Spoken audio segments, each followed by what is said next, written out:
Hello guys, welcome. आप सबका स्वागत है आज के हमारे सेशन में। आज जो हम डिस्कस करने वाले हैं गाइस, वो एक इम्पॉर्टेंट एरिया है, अजम्पशंस, जो बहुत इम्पॉर्टेंट क्वेश्चन है आरसी में, क्योंकि काफ़ी बार ये क्वेश्चन आता है, which of the following does the author assume in arriving at his conclusion, which of the following is the basis for the author's argument या the basis for the author's conclusion. अब जब मैं students को कई बार पूछती हूँ ना, बताओ अजम्पशन क्या होता है, तो काफ़ी गलत आंसर्स आते हैं। स्टूडेंट्स काफ़ी कंफ्यूज होते हैं इस वर्ड को लेकर। कोई बोलता है गेस होता है, कोई बोलता है प्रिडिक्ट होता है, कोई बोलता है अंदाज़ा लगाना होता है, कोई बोलता है तुक्का मारना होता है ना। हमको इसीलिए समझना बहुत ज़रूरी है कि अजम्पशन होता क्या है, किस टाइप के क्वेश्चंस आते हैं और हम उनको किस तरह से अप्रोच करना पड़ता है। क्योंकि ये जो आरसी का एरिया है ना गाइस, जो क्रिटिकल रीजनिंग का एरिया है, वो सिर्फ daily reading will help you yes with your reading skills, साथ साथ question types, question patterns, question strategy, हर क्वेश्चन कैसे एक दूसरे से अलग है। जैसे हमने स्ट्रेंथनिंग वीकनिंग का वीडियो किया है, अजम्पशंस के बारे में वीडियो किया है। We will try all the areas, inference, conclusion, ताकि whatever question is thrown at you ना गाइस, जो भी क्वेश्चन आपको दिया जाए एग्जाम में, you will be able to answer it with 100% accuracy. तो वो हमारा गोल है। इसीलिए प्लीज़ सब्सक्राइब कीजिए गाइस अनअकैडमी के प्लेटफॉर्म को। अनअकैडमी प्लस का सब्सक्रिप्शन लीजिए। क्यों लीजिए? जैसे आप देख रहे हो, हम लोग कितने सिस्टमैटिक ढंग से हमारा VARC का प्रिपरेशन कर रहे हैं। अगर आपको इस प्रिपरेशन को और आगे बढ़ाना है, इसे मॉक टेस्ट देकर, इसे फुल फ्लेज टेस्ट देकर, सेक्शनल टेस्ट देकर इसे और इम्प्लीमेंट करना है, डाउट क्लियरिंग सेशंस की आपको ज़रूरत है, इन सब चीज़ों के लिए। और ना कि सिर्फ VARC, बल्कि आपका जितना भी सेक्शंस है, LR, DI, क्वांट, उन सब के लिए अगर आपको प्रिपेयर करना है ना गाइस, तो आपको इसकी ज़रूरत पड़ेगी। और trust me, I am telling this to you from my experience. Students इधर से उधर से मटीरियल उठाते हैं, ये वो ज्वाइन करते हैं, इसके साथ साथ कहाँ पढ़े, कैसे पढ़े, स्ट्रैटेजी क्या हो, LR, DI gets a very step brotherly treatment. इस पे ज़्यादा इम्पोर्टेंट फोकस नहीं करते, क्योंकि या तो शायद कुछ को लगता है कि हम लोग कर लेंगे क्योंकि हमारा लैंग्वेज स्ट्रांग है, या किसी को लगता है कि हमारा लैंग्वेज अच्छा नहीं है तो हमारा तो यहाँ पे कुछ होने वाला है नहीं, तो दूसरे एरियाज पे फोकस करना वहाँ पे बेटर होगा। पर ये सबसे बड़ी गलती होती है। क्यों? क्योंकि ये जो एरिया है ना गाइस, VARC, उसमें आपको काफ़ी ज़रूरत पड़ती है हैंड होल्डिंग की। और अब ये मत समझो कि अगर आपको लैंग्वेज आता है तो आप अच्छे से कर लोगे, क्योंकि लैंग्वेज जानना और एक कंपेटिटिव एग्जाम, एक मैनेजमेंट एग्जाम जैसे कैट, उसमें स्ट्रैटेजी इंप्लीमेंट करना वो बहुत अलग बात होती है। इसके साथ साथ अगर आप सोचते हैं कि अब यार मेरा लैंग्वेज इतना स्ट्रांग नहीं, कुछ होने वाला है नहीं, छोड़ छाड़ के I will focus on some other area, वो भी गलत है। बिकॉज मैंने आपको बताया है कि पेपर रीजनिंग की तरफ काफ़ी शिफ्ट हो रहा है। लैंग्वेज का नॉलेज हाँ ऑफकोर्स ज़रूरी है, जो हम लोग साथ में वर्क करेंगे, you don't get demotivated. But इसके साथ साथ ना गाइस, जो आपको याद रखना पड़ेगा कि now it's not a test only about pure language. ये टेस्ट हो गया कॉमन सेंस का, ये टेस्ट हो गया एज ए मैनेजमेंट स्टूडेंट आप कितने अच्छे परफॉर्म कर पाओगे, ये टेस्ट हो गया, वापस बोल रही हूँ, कॉमन सेंस का, जो आई एम श्योर आप सब में है।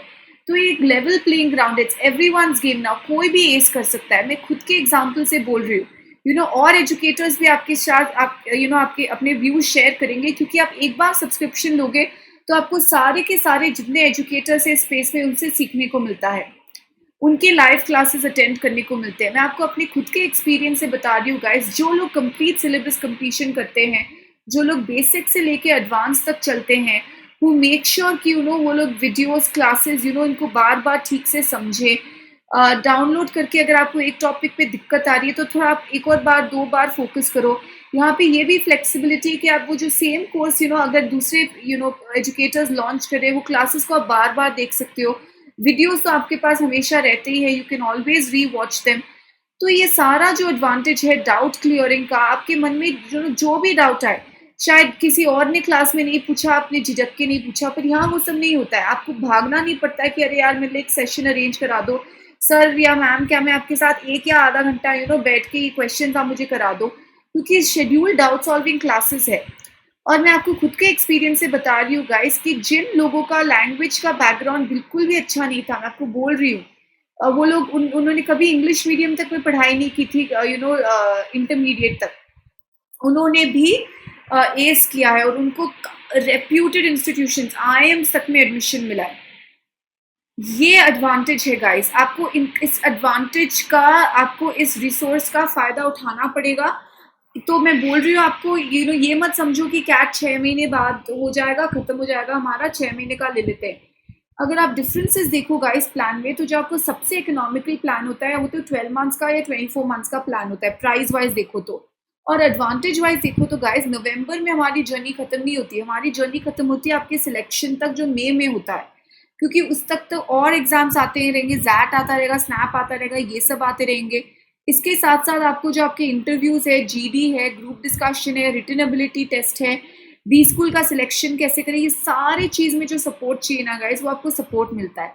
इसीलिए एक बार सब्सक्राइब करो और आपको ये सब कुछ मिलता है, सब पूरा होलिस्टिक प्रिपरेशन मिलता है।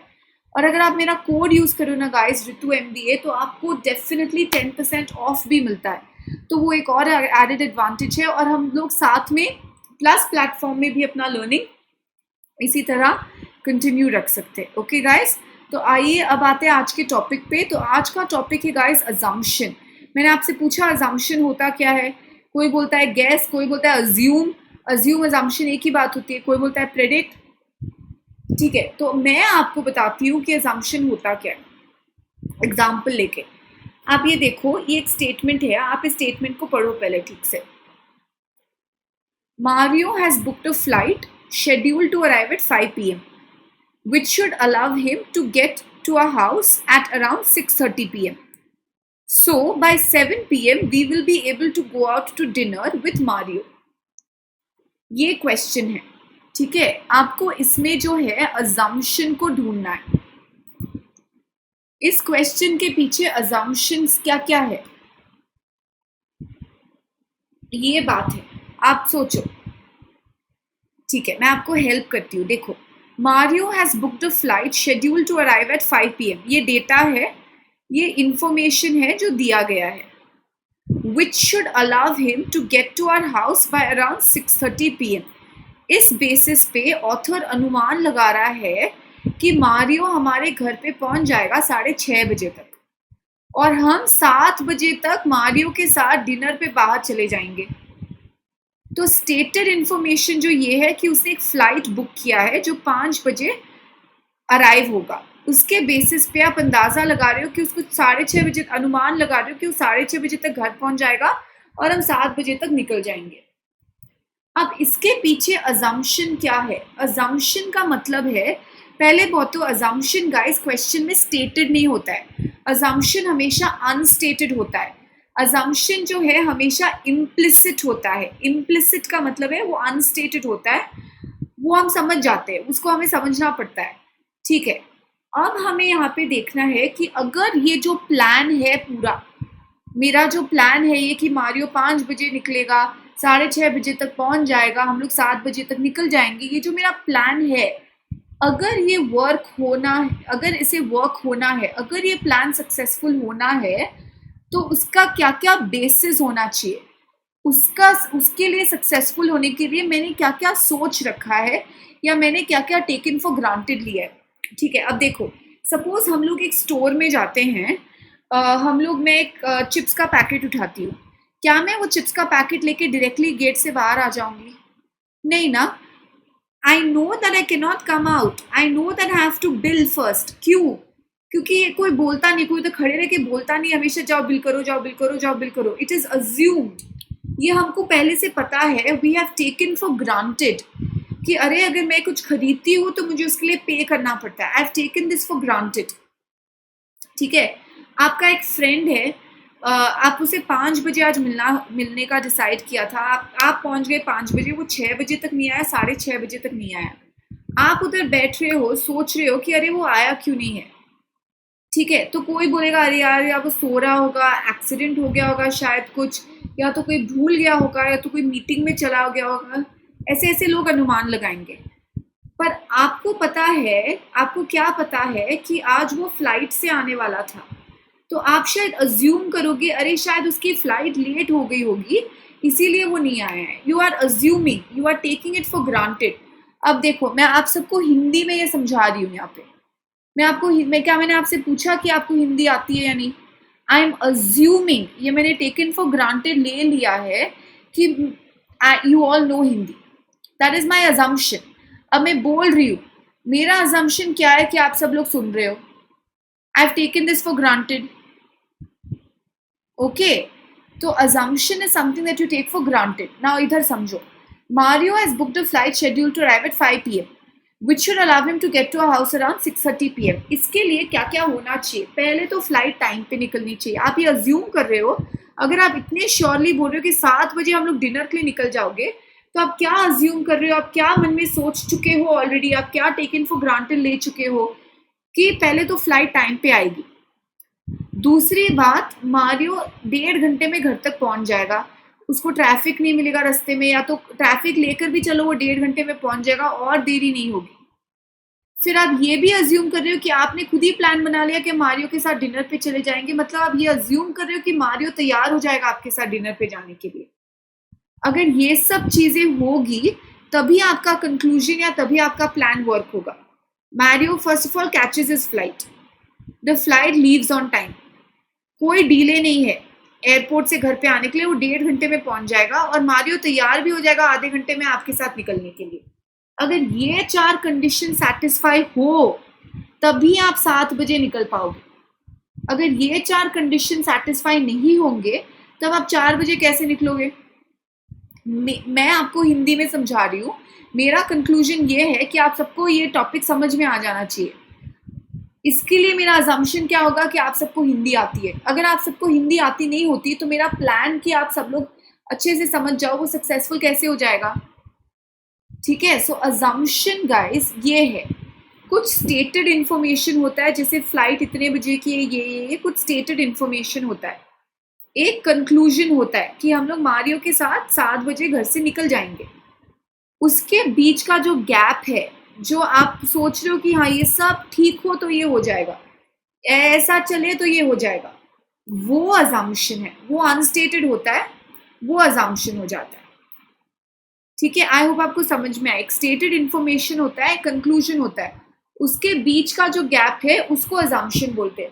अब वो बेसिस होता है, अगर वो नहीं हो, वो फाउंडेशन नहीं हो, वो बेसिस नहीं हो, तो आपका पूरा का पूरा कंक्लूजन शेक हो जाता है, आपका पूरा का पूरा जो है वो बिखर जाएगा कंक्लूजन। समझ में आपको? हमारे सभी और अजम्पशंस है, हम अजम्पशन से दिन भर घिरे हुए हैं, हम दिन भर अजम्पशंस मेक करते हैं, every day we make assumptions, ये हमारे लाइफ का एक हिस्सा है।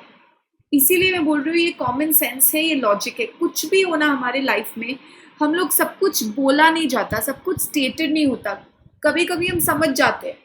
वो जो हम समझ जाते हैं, वो जो हम टेकन फॉर ग्रांटेड लेते हैं, वो जो अगर हम सोचते हैं कि हाँ ऐसा ऐसा ऐसा ऐसा हो जाएगा, ये वर्कआउट हो जाएगा। आप लोग सब कैट के लिए प्रिपेयर कर रहे हो, क्यों प्रिपेयर कर रहे हो? आप अज्यूम कर रहे हो कि कैट होगा, आप लोग अज्यूम कर रहे हो कि तब तक आप यू विल बी अलाइव। आप लोग अज्यूम कर रहे हो कि आप लोग फिट कंडीशन में होगे कैट लिखने के लिए। आप लोग ये सारे चीजें अज्यूम कर रहे हो और ये सब चीजें होंगी तभी तो आप कैट लिख पाओगे। तो दीज आर ऑल अजम्पशंस, हमारे सभी और ना गाइस अजम्पशन है। आपको पता है कि ठीक है कल मैं क्लास ले रही हूँ, आपका अजम्पशन, आपने डिसाइड किया कि कल मैं क्लास अटेंड करूंगा, आपका अजम्पशन ये है कि उस टाइम आपका इंटरनेट कनेक्शन ठीक होगा, आपका अजम्पशन ये है कि आपको याद रहेगा, आपका अजम्पशन ये है कि उस समय और कोई ज़रूरी काम नहीं आ जाएगा। ये सब अजम्पशंस है। जब भी हम कुछ स्टेटमेंट बोलते हैं ना, आप अपने फ्रेंड को बोलो कल यार मैं तुम्हें 4 बजे मिलूंगा, आपका अजम्पशन है कि you will be alive, your friend will be alive. आपका अजम्पशन ये है कि आप दोनों आ पाओगे, आप दोनों फिट हो गए आने के लिए। आपका अजम्पशन ये है कि अरे वो कॉफ़ी शॉप चलेगा ना, वो बंद तो नहीं हो जाएगा तब तक। तो ये सब कुछ अजम्पशन है। हम जो भी लाइफ में करते हैं ना गाइस, जो भी स्टेटमेंट्स बोलते हैं, जो भी आर्ग्यूमेंट्स देते हैं, जो भी कंक्लूजन बोलते हैं, उसके पीछे कोई ना कोई अजम्पशन होता है, कोई ना कोई बेसिस होता है, तभी हम वो सब मेक कर सकते हैं। ये दुनिया जैसे उम्मीद पे टिकी है, वैसे कंक्लूजन जो है वो अजम्पशन पे टिका है। ओके, तो वो अजम्पशन हमको इन क्वेश्चंस में ढूंढना है। आई होप आपको ये इतना सिंपल सा बात समझ में आ गया हो। आगे से कोई आपको पूछेगा तो आप ये नहीं बोलोगे अजम्पशन गेस है, आप बोलोगे अजम्पशन इम्प्लिसिट होता है, मतलब अनस्टेटेड होता है। अजम्पशन जो है स्टेटेड इन्फॉर्मेशन और कंक्लूजन के बीच के गैप को भरता है। अजम्पशन जो है वो बेसिस होता है, जिसके बेसिस पे हम कुछ बोलते हैं। या जिसके बेसिस में हम कोई कंक्लूजन मेक करते हैं, वो होता है अजम्पशन। ओके गाइस, आप बोल रहे हो कि ठीक है, कल मैं जाके स्टोर से इस स्टोर से जाके मैं कल 10 kg आटा लाऊंगा। आपका अजम्पशन ये है कि कल आप उठ जाओगे। आपका अजम्पशन ये है कि कल तक स्टोर खुला रहेगा। आपका अजम्पशन ये है कि आटा अवेलेबल होगा। ये सब अजम्पशंस है। तो ये सब जो भी हमारे स्टेटमेंट्स है वो अजम्पशंस पे टिकी है। तो हमारे चारों ओर अजम्पशंस है। वैसे हमारे कई क्वेश्चंस में भी आरसी में हमको राइट अजम्पशंस ढूंढने पड़ते हैं। So this is the basis guys for our conclusion. वो हो जाता है हमारा अजम्पशन। ओके गाइस, चलो अब क्वेश्चंस को देखते हैं और उन क्वेश्चंस को सॉल्व करने की कोशिश करते हैं। चलो ओके गाइस, छोटा सा क्वेश्चन है, एक्टिव रीडिंग करना है और देखना है स्टेटेड इन्फॉर्मेशन क्या है, कंक्लूजन क्या है, और उसमें से हमको अजम्पशन ढूंढ निकालना है। Come on all of you, active reading करो, क्वेश्चन को समझो, रिफ्लेक्ट करो, पढ़ने के बाद सोचो कि ये स्टेटेड इन्फॉर्मेशन क्या है, कंक्लूजन क्या है। आप खुद ही समझ जाओगे अजम्पशन क्या है, आप खुद ही समझ जाओगे गैप क्या है।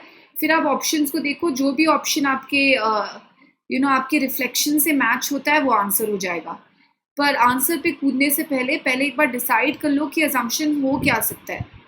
सोच लो, थोड़ा अंदाजा लगा लो, फिर आप ऑप्शंस पे आओ। ओके, मैं आपको ऑप्शन दिखा देती हूँ क्योंकि you have read the question. छोटा सा क्वेश्चन था तो ज़्यादा टाइम तो लगेगा नहीं। ऑप्शन को हमको कैसे सॉल्व करना है गाइस?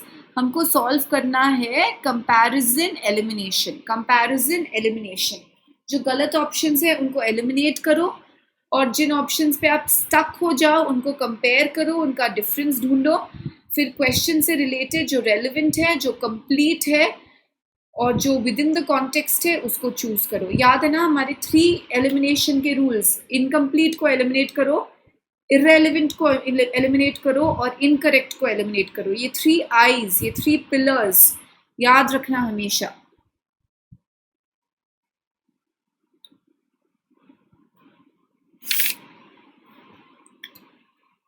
ओके गाइस, हर एक ऑप्शन को कंपेयर करना बहुत ज़्यादा ज़रूरी हो जाता है, यहाँ पे समझना ज़रूरी हो जाता है। देखो वो लोग क्वेश्चन के तरफ क्या वो गैप फिल कर पाएंगे यानी क्वेश्चन का कौन सा ऑप्शन है जो we have taken for granted, इसलिए ऑथर ने अपना इंक वेस्ट नहीं किया उसे डालने के लिए। दैट इज एन अजम्पशन, क्योंकि आपको पता है कि you take it for granted, इसलिए आपको लगता है कि मुझे हर चीज़ बताने की ज़रूरत नहीं पड़ेगी। वो अजम्पशन होता है जिसको हम लोग बताते नहीं है क्योंकि हमको लगता है अरे ये तो रीडर को समझ में आ जाएगा, ये बताने की तो ज़रूरत ही नहीं होगी। अगर आप स्टोरी बुक्स पढ़ते थे हम लोग बचपन में, अगर मैं बोलूँ देयर इज़ अ प्रिंस, तो ये ऑथर उसके बाद ये तो नहीं डालेगा ही वॉज वेरी रिच, क्योंकि ये अज्यूम्ड है कि अगर प्रिंस है तो ठीक है रिच ही होगा। So he does not waste his ink in putting that. That is our assumption. Okay, चलो अब मैं आपको अप्रोच दिखाती हूँ और आप देखो कि आपका आंसर सही था या गलत था। ठीक है, okay. The interview is an essential part of a successful hiring program. Interview essential hiring program because with it job applicants who have personalities that are unsuited to the requirements of the job will be eliminated. क्यों? क्योंकि जो applicants का personality unsuited होता है वो लोग eliminate हो जाएंगे इन interviews के जरिए। ओके, सिंपल है, ज़्यादा इसमें समझने की कुछ ज़रूरत नहीं है, सिंपल सा कॉमन सा पैसेज है। The argument above logically depends on which of the following assumptions. A hiring program will be successful if it includes interviews. मैंने आपको पहले ही बोल दिया था कि assumption जो होता है वो unstated होता है। अब ये तो यहाँ पे क्लियर है कि हायरिंग प्रोग्राम सक्सेसफुल होने के लिए इंटरव्यू चाहिए, तो ये तो स्टेटेड इन्फॉर्मेशन है। ये तो जो क्वेश्चन में ऑलरेडी दिया गया है डेटा या फैक्ट, उसका रीस्टेटमेंट है, तो ये अजम्पशन नहीं हो सकता। अजम्पशन इम्प्लिसिट है, एक्सप्लिसिट नहीं है। अजम्पशन अनस्टेटेड है, स्टेटेड नहीं है। तो A can not be our answer. B, the interview is a more important part of a successful hiring program Then is the development of a job description. अब यहाँ पे कहाँ पे जॉब डिस्क्रिप्शन के बारे में दिया है, तो ये ऑप्शन जो हमारा 3 पिलर था, इनकम्प्लीट, इनकरेक्ट, इररेलेवेंट, उसमें से इररेलेवेंट है, इसलिए हम इसे एलिमिनेट कर देंगे। इररेलेवेंट क्यों है? क्वेश्चन जॉब डिस्क्रिप्शन के बारे में साइलेंट है, does not tell anything about the, और प्लस हम लोग ये नहीं बोल सकते कि इंटरव्यू मोर इंपॉर्टेंट है जॉब डिस्क्रिप्शन के लिए, that is not given anywhere. It's saying interview is important, किससे ज्यादा इंपॉर्टेंट है किससे कम इंपॉर्टेंट है वो क्वेश्चन का स्कोप है ही नहीं। देखो एलिमिनेशन करते जाओ आप। C. Interviews can accurately identify applicants whose personalities are unsuited to the requirements of the job. Hold पे रखते हैं। D. The only purpose, जब भी only आए ना एक बार चौकन्ना हो जाना, तो मैं I am being very careful while reading. Only, few, many, some, all, careful. The only purpose of an interview is to evaluate whether job applicants' personalities are suited to the requirements of the job. अगर ये only नहीं होता तो the purpose of an interview is to evaluate, correct, but how can I say it's the only purpose? Maybe it's one of the purposes, और भी purpose हो सकते हैं। मैं कैसे बोल सकती हूँ सिर्फ एक ही काम करता है इंटरव्यू? ओके, तो एलिमिनेट करने के कारण डी भी एलिमिनेट हो जाता है, तो बचता क्या है? सी। अब आप बोलोगे मैम सी भी तो दिया है, पर्सनैलिटी भी तो दिया, अनसूटेड दिया, रिक्वायरमेंट दिया है। अब आप देखो, interview is an essential part of a successful hiring program. Job applicants who have personalities that are unsuited to the requirements of the job will be eliminated. Yahan diya will be eliminated. Why will they be eliminated? What has not been stated? कि interviews accurately identify कर जाएंगे इन applicants को. That is why they will be eliminated. तो यहाँ पे देखो, hiring program will be successful if it includes interview. That is restated.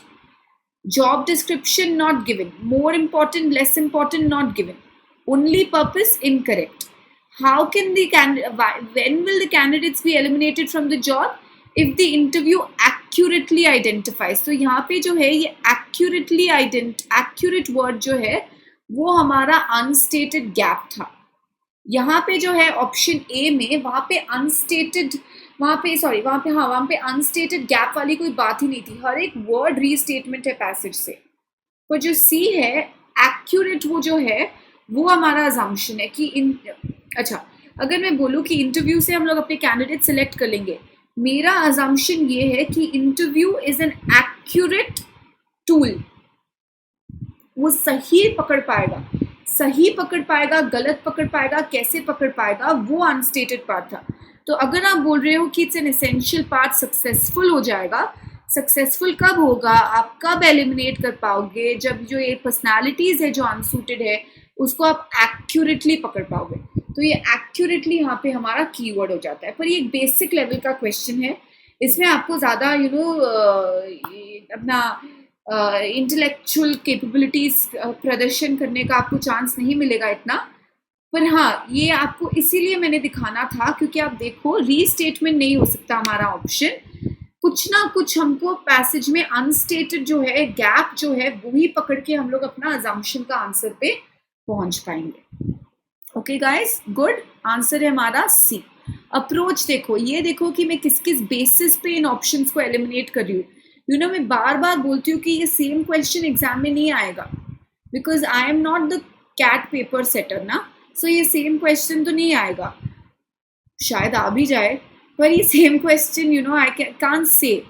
पर आपको अप्रोच समझना बहुत ज़रूरी है, आपको ये देखना बहुत ज़्यादा ज़रूरी हो जाता है यहाँ पे कि how am I eliminating, technique क्या है, हर क्वेश्चन से सीख लो, ठीक है? ओके, करो अभी, try this out, read the passage, do active reading, then we will come to our answer options and eliminate.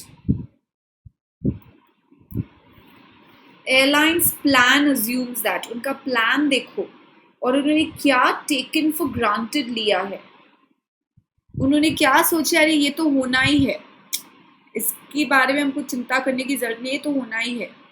सी, ज़रूरी नहीं है हमेशा आपके अजम्पशंस सही हो लाइफ में, कभी कभी आपके अजम्पशंस रियलिटी, अगर आप बोलो कि कल मैं तुमको मिलूंगी, ज़रूरी नहीं है कि till tomorrow you will live, तो कभी कभी अजम्पशंस हमारे फुलफिल नहीं हो पाते हैं, पर एटलीस्ट जब हम वो स्टेटमेंट बोलते हैं तब वो हमारे माइंड में ज़रूर ये अजम्पशन रहता है, हमारे माइंड में ज़रूर ये चल रहा होता है, according to me, my perspective, तो एयरलाइन का पर्सपेक्टिव यहाँ पे ढूंढने की कोशिश करो, वो इम्पोर्टेंट है। अगर कोई स्पैरो एयरलाइंस कुछ प्लान किया है, कुछ बोल रहा है, तो उसका पर्सपेक्टिव क्या है वो पकड़ने की यहाँ पे आपको कोशिश करनी पड़ेगी।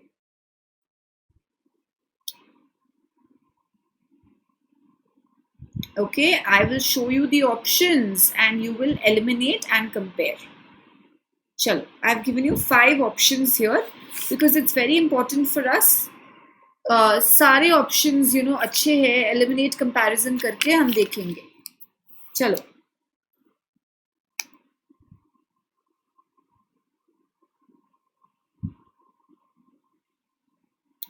सब ऑप्शन आपको कोई ना कोई सीख देगा। पकड़ो, गलतियां पकड़ो ऑप्शंस में। It's always easier to find faults. That's why elimination method इतना beautifully work करता है। हम गलतियां बहुत आसानी से निकाल सकते हैं ना, so that is why.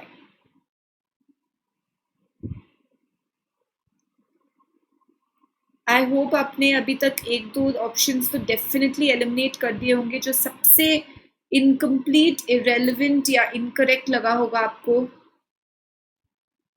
अगर आप एक या दो ऑप्शंस में अटक गए हो, आपको उन दोनों में फर्क नहीं समझ में आ रहा है या उन दोनों में से कौन सा सेलेक्ट करे नहीं समझ में आ रहा, दोनों ही सही लग रहे, तो उन दोनों ऑप्शंस के डिफरेंसेस देखो, वर्ड देखो क्या डिफरेंस है, कॉन्टेक्स्ट देखो जनरल है या स्पेसिफिक है। ये सारे टेक्निक्स हम डिस्कस कर चुके गाइस, पैरा जम्बल्स में कर चुके, पैरा कंप्लीशन में डिस्कस कर चुके, पैरा समरी में डिस्कस कर चुके। एक्चुअली सब टॉपिक्स इंटरकनेक्टेड है। अप्रोच आनी चाहिए, बस स्ट्रैटेजी आनी चाहिए। ओवरहॉल का मतलब है guys improvement, complete change, completely आप उसे रिवैम्प कर रहे हो, उसे बोलते हैं ओवरहॉल। वोकैबुलरी जरूरी होता है ओवरऑल।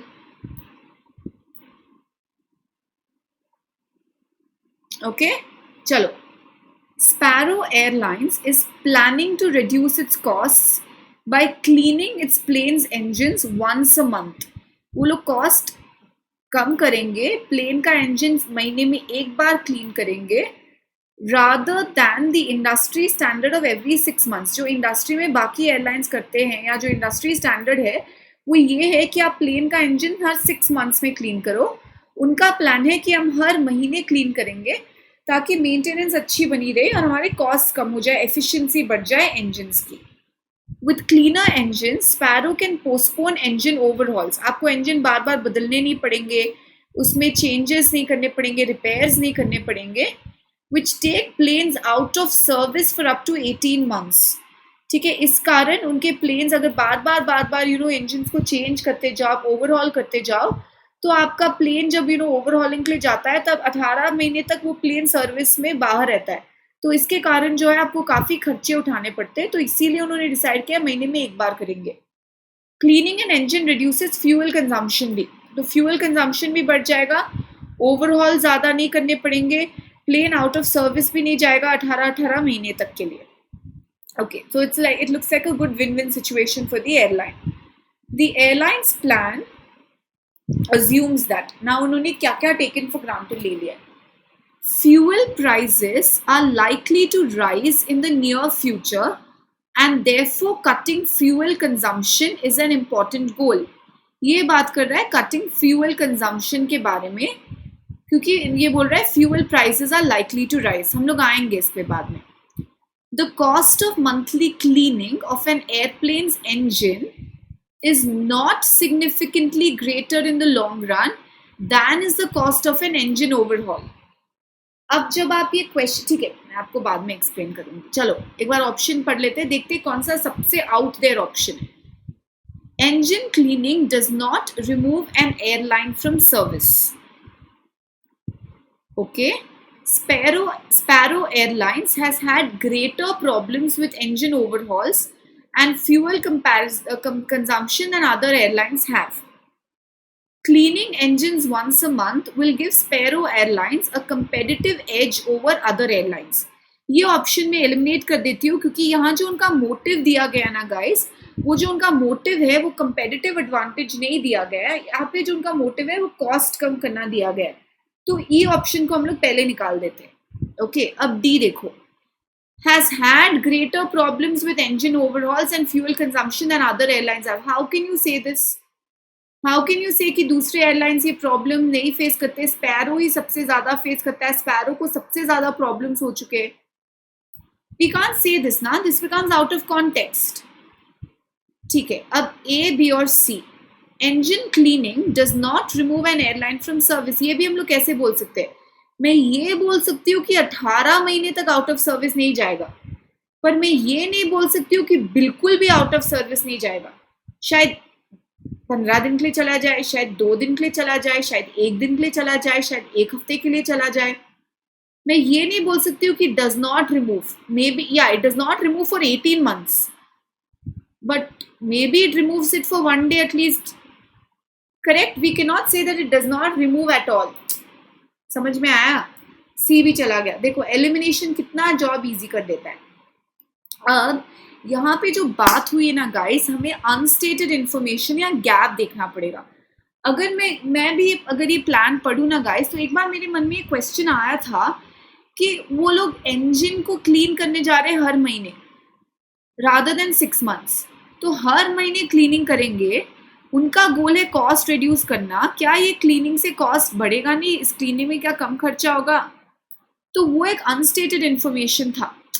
समझ में आपको? सी देखो, fuel prices are likely to rise in the near future, ये एडिशनल इंफॉर्मेशन है, ये स्ट्रेंथनिंग वाला क्वेश्चन है जहां आप लोग ऐड करो। कहाँ दिया गया है fuel prices are likely to rise in the new future? क्या कुछ भी दिया गया है गाइस फ्यूल प्राइसेस के बारे में? यहाँ पे फ्यूल कंजम्पशन के बारे में दिया गया है, फ्यूल प्राइसेस के बारे में क्या कुछ दिया गया है? नहीं दिया गया है, तो ये इरेलेवेंट ऑप्शन हो जाता है।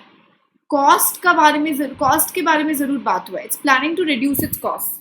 तो स्पैरो एयरलाइंस इज थिंकिंग, या एयरलाइंस का ये मानना है कि हर मंथली क्लीनिंग का जो कॉस्ट आएगा, खर्चा आएगा, वो हम उठा लेंगे। वो खर्चा इस खर्चे से तो कम ही होगा, वो खर्चा ये 18 मंथ आउट ऑफ सर्विस जाने से, या ये खर्चा 1.2% फ्यूल कंजम्पशन, ये खर्चा उससे जरूर कम होगा। ठीक है, तो हमारा आंसर यहाँ पे हो जाता है बी। सी आप इसको एक खुद के लाइफ से भी जोड़ के देखो, क्योंकि अजम्पशंस हर जगह है। अगर मैं बोलूँ कि ओके, अभी मैं क्या कर रही हूँ, मैं अपने घर पे टेट्रा पैक्स ला रही हूँ दूध के, जो लेट से 1-1 महीने चलते हैं। उसके बजाय मैं सोच रही हूँ कि मैं डेली जाके मिल्क पैकेट्स खरीद लूँ, टेट्रा पैक की जगह रेगुलर मिल्क पैकेट्स खरीद लूँ। Right now I'm buying Tetra packs which last me 1 month. I am thinking that I will go and buy daily milk packets itself. तो मेरा यहाँ पे assumption, ये मैं क्यों बोल रही हूँ, मेरा प्लान क्यों है, मेरा यहाँ पे assumption है कि maybe the test same होगा। मेरा यहाँ पे assumption है कि getting daily packets will be more effective. In terms of cost it will be more effective, या in terms of time it will be more effective. जो भी है, मेरे कुछ assumptions है। यहाँ पे मैं बोल रही हूँ कि मुझे कॉस्ट कम करना है, इसके लिए मैं मंथली क्लीनिंग करूंगी, ना कि हाफ ईयरली क्लीनिंग। तो अगर मैं कॉस्ट रिड्यूस करने के लिए कर रही हूँ, तो अनस्टेटेड है या समझ में आ चुका है कि गाइस मंथली क्लीनिंग का कॉस्ट हाफ ईयरली क्लीनिंग से कम है, तो ये समझ में आ चुका है, ये ऑब्वियस है, इसीलिए ऑथर ने ये मेंशन नहीं किया। समझ में आया आपको? तो आंसर यहाँ पे हो जाएगा गाइस बी। ठीक है, चलो next question. Come on, all of you should get it right. Unstated, related to the question, relevant to the question, within the context. ये सब चीजें याद में रखनी है।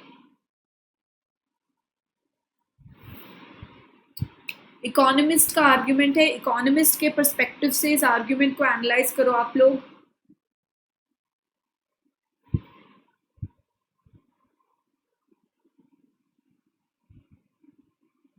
Fact, opinion, argument,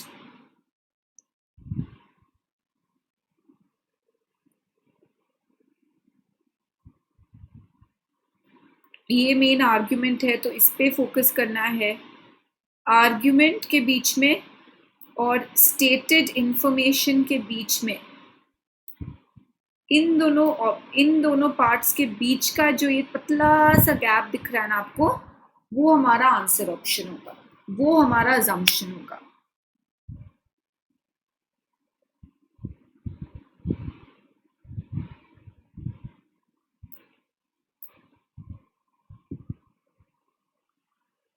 okay, I hope आपको क्वेश्चन ठीक से समझ में आ गया है।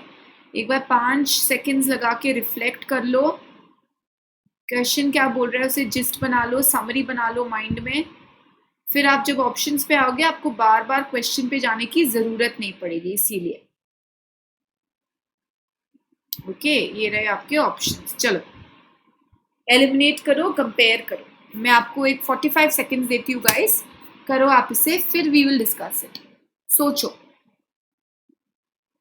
ऑप्शंस काफी क्लोज है थोड़े एक दूसरे से, इसीलिए ध्यान से एलिमिनेट करना, ध्यान से कंपैरिजन करना।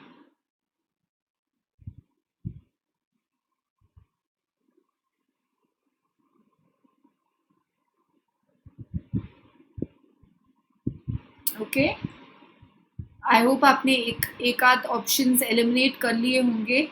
जिसमें भी आप अटक रहे हो, जिन दो ऑप्शंस में आपको डाउट्स है, कंफ्यूजन है, कंपेयर करो उन ऑप्शंस को। रिमेंबर ऑलवेज इरेलीवेंट ऑप्शन को निकालना है जो क्वेश्चन से रिलेटेड ही नहीं है, क्वेश्चन इसके बारे में बोल ही नहीं रहा है। इनकरेक्ट ऑप्शन है जो गलत है, जो क्वेश्चन को चेंज कर दे रहा है कंप्लीटली, उसको निकालना है। कॉन्टेक्स्ट समझो, कॉन्टेक्स्ट जो दिया गया है उसके अंदर ही रहो, वो बस गैप को ढूंढना है। क्वेश्चन के बाउंड्री से हमको बाहर नहीं जाना है, बाउंड्री के अंदर रहकर गैप को ढूंढना है।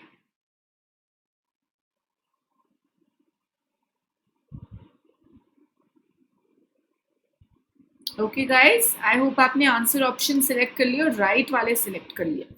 ठीक है गाइस, चलो अब हम लोग इसे एक बार साथ में करते हैं। Economist, the most economically efficient way to reduce emission of air pollutants is to tax them in proportion to the damage they are likely to cause। मतलब जो ज्यादा डैमेजिंग होता है उस पर ज्यादा टैक्स लगाओ, जितना डैमेज वो कॉज करता है उतना ज्यादा आप उस पर टैक्स लगाओ, तब एमिशन कम हो जाएगा।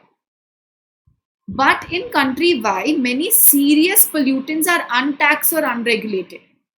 And policy makers strongly oppose new taxes। वो लोग taxes new डालना नहीं चाहते, untaxed भी है, ये problem है country Y में।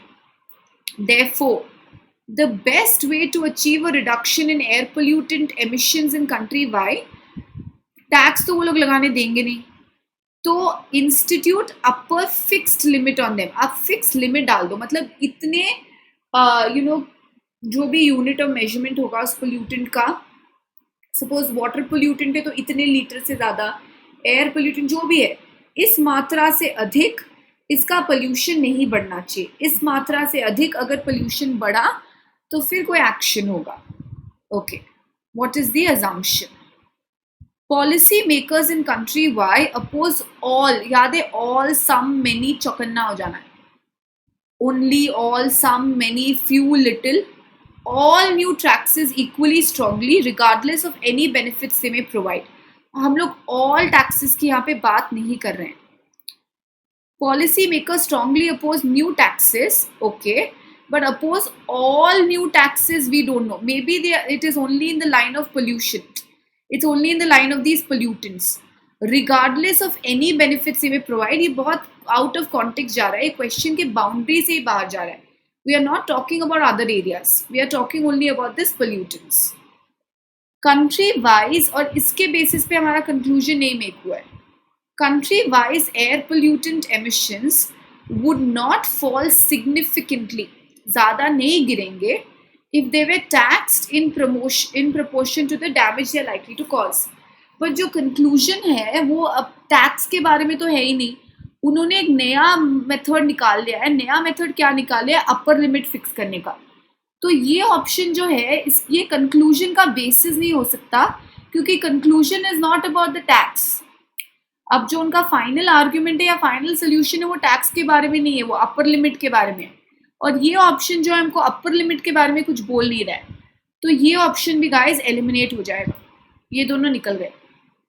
Policy makers in country Y strongly favour reductions in air pollutant emissions. How can we see? And that is again not on which the conclusion is dependent. ये हमको देखना है, gap fill करना है, conclusion का basis होना चाहिए. जो हमारा कंक्लूजन है वो है अपर लिमिट के बारे में. अब डी देखो, policy makers in country wide do not oppose upper limit. वो लोग न्यू टैक्सेस को तो अपोज कर देंगे पर अपर लिमिट को अपोज नहीं करेंगे. ये हमारा गैप हो गया. देखो यहाँ तक बोला जाता है कि they will strongly oppose new taxes.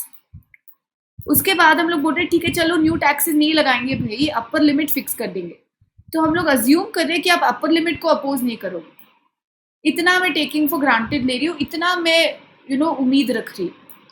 आपको समझ में आया? अगर फॉर एग्जाम्पल आपकी एक पार्टी है और आपको स्ट्रिक्टली बोला गया है कि उस पार्टी में लेट्स से पिंक कपड़े पहन के नहीं आना है, ठीक है, पिंक कपड़े पहन के नहीं आना है, तो आप अज्यूम कर लोगे, अगर आप येलो शर्ट पहन रहे हो या ब्लू शर्ट पहन रहे हो, आप अज्यूम कर रहे हो कि और किसी कलर से तो प्रॉब्लम नहीं होगी, पिंक से प्रॉब्लम होगी ना. तो स्ट्रांगली अपोजिंग न्यू टैक्सेस, इसलिए उन्होंने अपर लिमिट वाला सोल्यूशन निकाला है. तो उनका थॉट ये है कि टैक्स को तो वो लोग अपोज कर रहे हैं, हमको पता है, अपर लिमिट का अगर सोल्यूशन देंगे वो वर्कआउट कर जाएगा. उनका अजम्पशन ये है कि अपर लिमिट को तो वो लोग कम से कम अपोज नहीं करेंगे. ओके गाइस, आई होप आपको ये समझ में आ गया है. ठीक है, अगर आपको एग्जाम हॉल में घुसने से पहले बोला जाता है कि you can not use scientific calculators, you cannot use scientific calculator, means our assumption is regular calculators are allowed. So you cannot impose new taxes. Assumption is at least fix upper limits they will not oppose and that will be allowed. Okay, clear? Good. Chalo, next question. Okay, try this out guys. All of you should get it right. Come on, everyone's game. I'm telling you, this is everyone's game. Why is it everyone's game? It is a common sense game.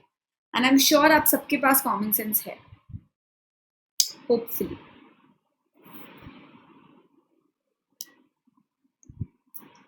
One and a half to 2 minutes, guys. Maximum time for each question. Actually, upper end 1.5 minutes, ideal time.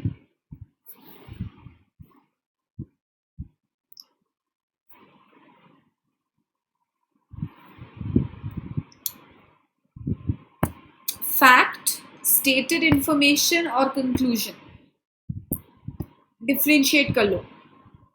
फिर उसके बीच में gap है, वो हमारा option fit हो जाएगा. वहाँ पे जो ऑप्शन हमारा उस गैप में फिट हो जाएगा वही हमारा आंसर ऑप्शन होगा. तो अगर उसे फिट होना है वहाँ पे, तो वो क्वेश्चन के बाउंड्री से बाहर नहीं हो सकता, आउट ऑफ कॉन्टेक्स्ट नहीं हो सकता, अनरिलेटेड नहीं हो सकता. बाउंड्री बना लो.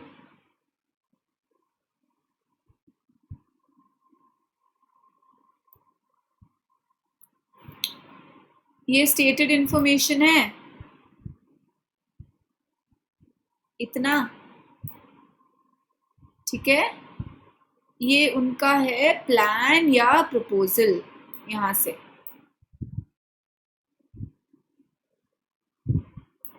ओके, इन दोनों के बीच में जो पतली सी लाइन है, जो पतला सा ब्लू एरिया दिख रहा है आपको, जो पतला सा गैप दिख रहा है आपको, वहां हमारा आंसर ऑप्शन को एकदम कंफर्टेबली फिट करना है. इससे ज्यादा इजी टेक्निक गाइस आपको कुछ और मिलेगा नहीं. इससे ज्यादा सिंप्लीफाई आपको ये क्वेश्चन कोई कर नहीं सकता. इतना आप पकड़ लो.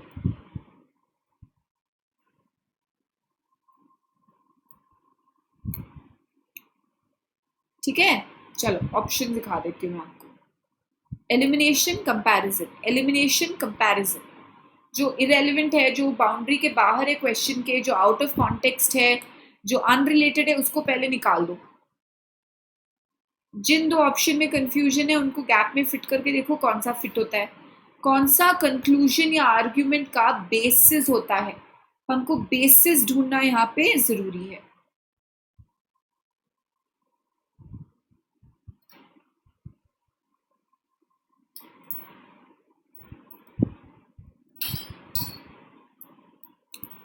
ओके, आई होप आपने अपने आंसर्स ऑप्शन सिलेक्ट कर लिए हैं.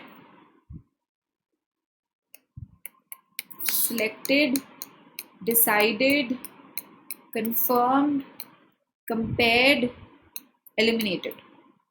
Done? Okay, let's discuss it now. city council member, demand for electricity has been increasing by 1.5% a year, and there is simply no more space to build additional power plants. Demand increase हो रहा है और power plant बढ़ाने की जगह नहीं है. We must therefore begin to curtail usage. हमको restrictions लाने पड़ेंगे, हमको limit करना पड़ेगा हमारा usage, which is why I propose passing ordinances, rules, laws requiring energy conservation measures in all city departments. तो उनका मानना है कि पावर प्लांट बढ़ाने के लिए जरूरत जगह नहीं है, डिमांड इंक्रीज होती जा रही है, तो कर्टेल करना चाहिए, हमको रिस्ट्रिक्ट करना चाहिए, हमको लॉ लाना चाहिए. किस चीज़ का लॉ लाना चाहिए? हमको लॉ लाना चाहिए एनर्जी रिड्यूस करने के लिए, एनर्जी का कंजर्वेशन करने के लिए. ठीक है, तो डिमांड बढ़ रहा है, एडिशनल पावर प्लांट बनाने के लिए कोई जगह नहीं है. ठीक है, अब पहले existing power plants do not have the capacity to handle all of the projected increase in demand for electricity. ठीक है, ये गुड इनफ लग रहा है, हम देखेंगे बाद में ये स्पेस में फिट होता है या नहीं, इसको साइड में रख देते हैं. No city departments have implemented energy conservation measures voluntarily. Okay, if you think that since it is being made, they have to pass a law. अगर आप बोल रहे हैं कि लॉ लगाना है तो मीन्स वॉलंट्री नहीं है, वी कांट से दैट, हम लोग श्योरिटी के साथ नहीं कह सकते. एंड नो सिटी डिपार्टमेंट्स ने अभी तक कोई कंजर्वेशन मेजर नहीं लाया है, that also we can not say. Okay, अभी कंजर्वेशन मेजर लाना है, करेक्ट, और कंजर्वेशन लाना है मे बी, अभी तक कभी इम्प्लीमेंट नहीं किया है, वो हम लोग नहीं कह सकते, तो आंसर ऑप्शन बी भी हट जाएगा. Passing ordinances designed to curtail electricity usage will not have negative economic consequences for the city. Economy, यहाँ पे economy cost money का कोई point था ही नहीं. The point that was there here was related to demand. यहाँ पे economy cost price को लेकर कोई कोई option या कोई question था ही नहीं. Okay, so C goes out. Residential consumers are not responsible for the recent increases in demand. We cannot say they are not responsible. आप कैसे बोल सकते हो यहाँ पे कि वो लोग responsible नहीं है? मे बी वो लोग भी responsible है, उनके बारे में हम लोग बाद में लॉ निकालेंगे, या उन पहले खुद को पहले घर पे चेंज करते हैं फिर बाहर जाके चेंज करेंगे, पहले सिटी डिपार्टमेंट में चेंज लाते हैं फिर बाहर जाते हैं, या रेजिडेंशियल कंज्यूमर्स काफ़ी कम रिस्पॉन्सिबल है. Not responsible, these words only, not, no, this is why B is also incorrect. No city department. Now how can you say that? Not responsible, again how can we say that? तो इन words पे focus करना यहाँ पे बहुत जरूरी हो जाता है. ओके, अब आप ए को देखो और देखो फिट कैसे होता है. यहाँ पे बोला गया है कि डिमांड इंक्रीज हो रहा है, एडिशनल पावर प्लांट बनाने के लिए कोई जगह नहीं है. तो आप एडिशनल पावर प्लांट बनाने के बारे में why are you thinking? You can increase the capacity of your existing power plant only. In your existing power plant ही आप ज़्यादा प्रोडक्शन कर सकते हो, है ना. तो फिर आप ऑर्डिनेंस लाने की आपको ज़रूरत नहीं होती. तो ऑर्डिनेंस हम लोग क्यों ला रहे हैं? क्योंकि ये जो है यहाँ पे फिट हो जाता है. ये जो है मैं ऑप्शन में यहाँ पे फिट कर दूंगी और बोलूँगी existing power plants. Okay, look at this, demand बढ़ रहा है, supply existing new power plants बना नहीं सकते, एग्जिस्टिंग पावर प्लांट्स हैंडल नहीं कर सकते, तो लॉ लिया. तो this fits seamlessly into the question. Okay, I hope you understood this. It is not about economy, तो ये ऑप्शन सी चला जाता है. नो सिटी डिपार्टमेंट, बी चला जाता है. रेजिडेंशियल कंज्यूमर यहाँ पे है ही नहीं, नॉट है ही नहीं, वो चला जाता है. और जो डी और ये है वो इस गैप में इधर बीच में फिट नहीं होता है. यहाँ पे बीच में कौन सा फिट होगा? Which is related to the information भी, which is related to the conclusion भी. इंफॉर्मेशन जो है एडिशनल पावर प्लांट के बारे में आप सोच के रहे हो, एग्जिस्टिंग तो आपके पास है, आप उसका कैपेसिटी बढ़ा दो. तो वो जो डाउट है वो ऑथर ने जो गैप था वो ए है कि आप एग्जिस्टिंग पावर प्लांट्स को भी नहीं बढ़ा सकते क्योंकि उनका कैपेसिटी इतना है नहीं, नए हम लोग डाल नहीं सकते, डिमांड बढ़ता जा रहा है, तो हमको लॉ ही निकालना पड़ेगा. ए ऑप्शन डालने के बाद ही जो है क्वेश्चन का गैप कंप्लीट होगा and question will become complete, और फिर कोई क्वेश्चन मार्क नहीं आएगा रीडर के माइंड में. ओके गाइस, तो यहाँ पे आंसर हो गया हमारा ए, करेक्ट। चलो next question, same logic approach. देखो some questions could be a little difficult, it's okay, don't get disheartened अगर आपको मिल नहीं रहा है तो। Learn the approach, from here on you will pick up, आपको यहाँ से आने लग जाएगा। कुछ सेशन देखोगे, अप्रोच देखोगे, हाउ आई एम एलिमिनेटिंग, कैसे कर रहे, वो सब आप सीखो, फिर आप अपने आप पकड़ने लग जाओगे। ठीक है, बस फेयर्स के बारे में है, ऑल्टरनेटिव प्रपोजल क्या है उस पर फोकस करना है। गैप आप मार्क कर लो कि आपको कहाँ पे आपका ऑप्शन फिट करना है। यहाँ पे ना ये इंफॉर्मेशन हो गया स्टेटेड, ये ऑल्टरनेटिव प्लान हो गया, इसके बीच में जो ये थिन लाइन आएगी वहां पर हमको अपना आंसर फिट करना है, उस थिन लाइन या ये रेड एरिया के बीच, ये red area. See the technique, how easy we have made the question. Okay, I hope you have understood the question. Alleviate का मतलब होता है reduce, कम करना, mitigate करना, reduce करना।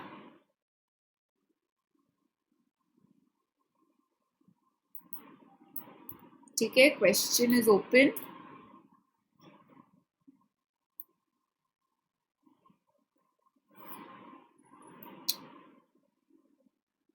Okay, I'll show you the options now. Elimination comparison. See the options.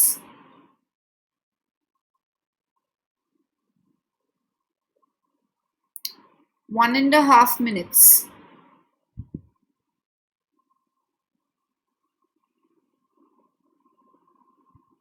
Elimination comparison.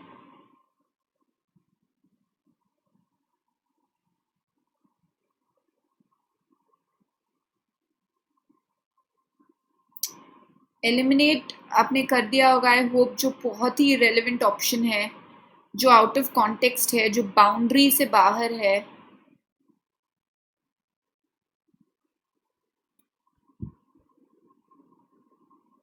Okay, lock in your answers, confirm it.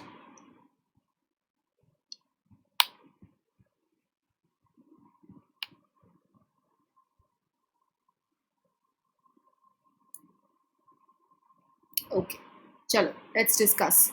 The city of Rosewood, in raising bus fares from $1 to $1.5, proposed that 18 fare tokens be sold for $20 to alleviate or reduce the extra burden of the fare increase on the city's poor people. उन्होंने fair यहाँ पे increase कर दिया है $1 से लेके 1.25। ठीक है, तो अब वो बोल रहे हैं कि 18 fair tokens be sold for $20। देखो, अगर इफ यू कैलकुलेट ना, फर्स्ट 18 फेयर टोकन्स कितने में मिलते थे, $1 था, तो 18 इंटू 1 $18 में मिलते थे। अब जो हो गया 1.25 हो गया, 1.25 into 18, do it, how much will you get? 1.25 into 18, 1.25 into 18, 18 plus 4.5, 18 plus 4.5 is how much? 22.5। तो अगर वो लोग 18 इंडिविजुअली खरीदते तो 18 टोकन्स का प्राइस पड़ता 22.25। तो अब वो लोग क्या करें, अगर आप 18 बल्क में एक साथ खरीदोगे तो चलो we'll give it to at $20, तो आपका वो $2.5 जो है वो बच जाएगा। ठीक है, तो एक्स्ट्रा बर्डन नहीं पड़ेगा पुअर पीपल में। So did you understand this? जिन लोगों ने क्वेश्चन समझ में नहीं आया ठीक से, हियर दिस। फर्स्ट $1 का एक टोकन होता था तो 18 टोकन्स का $18 लगता था। अब एक टोकन का प्राइस $1.25 कर दिया है, तो 18 टोकन्स का प्राइस हो जाएगा 22.5। अगर आप 18 टोकन्स इंडिविजुअली खरीदोगे तो $22.25 लगेगा आपको, $22.5 लगेगा आपको। पर आप अगर 18 टोकन साथ में खरीद लोगे तो चलो will give it you at $20, तो आपको $2.5 की बचत हो जाएगी वहां पे, जो पुअर पीपल को हेल्प करेगा। क्रिटिक्स सजेस्टेड ऑल्टरनेटिवली, ये प्लान को क्रिटिक्स ने जो क्रिटिसाइज दिस प्लान, जो इसके अगेंस्ट थे, उन्होंने एक ऑल्टरनेटिव प्लान सजेस्ट किया है। ऑल्टरनेटिव प्लान क्या है कि आप 18 टोकन्स एक साथ नहीं बेच के 9 टोकन सेल कर दो $10 में, बिकॉज एक साथ $20 देना भी बहुत डिफिकल्ट हो जाएगा पुअर राइडर्स के लिए। तो आप 18 टोकन का बल्क मत करो, 9 टोकन्स का बल्क करो वो $10 में, क्योंकि एक साथ $20 भी देना बहुत मुश्किल हो जाएगा पुअर पीपल के लिए। तो जो आपका बल्क कॉस्ट है वो अच्छा प्लान है, पर आप 9 टोकन्स का बल्क प्लान रखो, ना कि 20 टोकन्स का। Okay, the alternative proposal depends on which of the following assumptions. ठीक है, उन्होंने लगाया कि $20 बहुत ज्यादा हो जाएगा देने के लिए, $10 फिर वो लोग शायद मैनेज कर पाएंगे, ये उनका सोच है। A. Poor residents of Rosewood will continue to ride the buses in the same numbers despite the fare increase. यहाँ पे कितने राइडर्स होंगे, क्या नंबर होगा, that is not our concern. ये देखो आउट ऑफ बाउंड्री चला जाता है। हमारा कंसर्न जो यहाँ पे वो प्राइस को रिलेटेड है। कोई और ऑप्शन है क्या जो प्राइस से रिलेटेड नहीं है? सी, परचेज ऑफ न्यू बसेस, क्या करेंगे वो लोग इस रुपए का, वो तो यहाँ पे दिया नहीं गया। Will they purchase new buses, station को अपग्रेड करेंगे, क्या करेंगे, that is not within the context. तो नाउ वी आर, हम लोग का ऑप्शन एलिमिनेट करके ए चला गया, सी चला गया, बच गया बी और D. B, the outlay of $10, एक साथ $10 स्पेंड करना 9 फेयर टोकन्स के लिए वुड नॉट बी प्रोहिबिटिव, मतलब वो इतना ज्यादा डिफिकल्ट नहीं होगा बस राइडर्स के लिए हु आर पुअर। आपने बोला है $20 को चेंज करके $10 कर दो, मतलब आपका मानना ये है, आपकी सोच ये है, आपने टेकन फॉर ग्रांटेड लिया है कि $20 तो वो लोग खर्च नहीं कर पाएंगे पर $10 कर पाएंगे। Okay, D, riders who are poor would be more likely to take advantage of the savings afforded by the 9 token offer than would riders who are not poor. It is not a comparison between poor या not poor. ये comparison है ही नहीं rich और poor के बारे में. So D also goes out. Elimination करके ही हमें आंसर क्या आ गया guys? Elimination करते ही हमको आंसर आ जाएगा यहाँ पे B. Okay, did you understand this? ये क्वेश्चन के बाउंड्री के अंदर ही फिट होना चाहिए assumption. ये अनस्टेटेड हिस्सा है जो राइटर ने, बस समझो ये क्वेश्चन में था पर राइटर ने निकाल दिया क्योंकि उसको इतना इंक नहीं वेस्ट करना था या उसे इतना स्पेस नहीं वेस्ट करना था। ऐसे लेकर रखो आप assumption को। It should be with in the boundary, it should fit into the question और वो गैप को कंप्लीट करना चाहिए। तो यहाँ पे हमारा आंसर ऑप्शन हो जाएगा D. Clear? Okay, let's go to the next one. Okay, last question guys for today. Come on, all of you should get this right without fail. Approach आप समझ में आ गया हो आपको, आ गया होगा आपको। अब आई एम श्योर आपको क्वेश्चन राइट आ जाएगा। इफ कंफ्यूज हो जाओगे डोंट वरी, सीखेंगे हम लोग।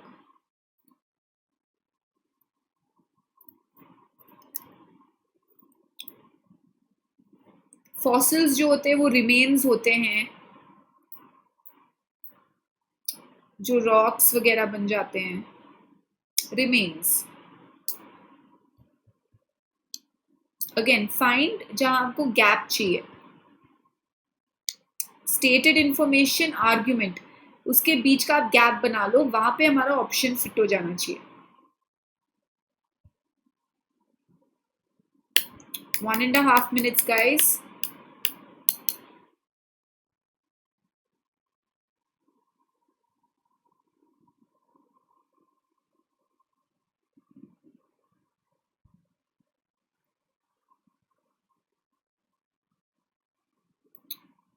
Okay, I think you're ready for the options.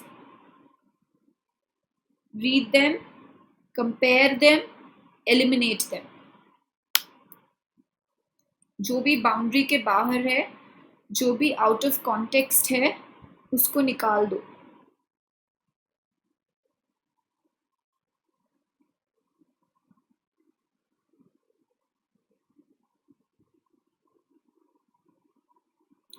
I hope आपने एक या दो इरेलीवेंट, कंप्लीटली इरेलीवेंट ऑप्शंस निकाल दिए हैं.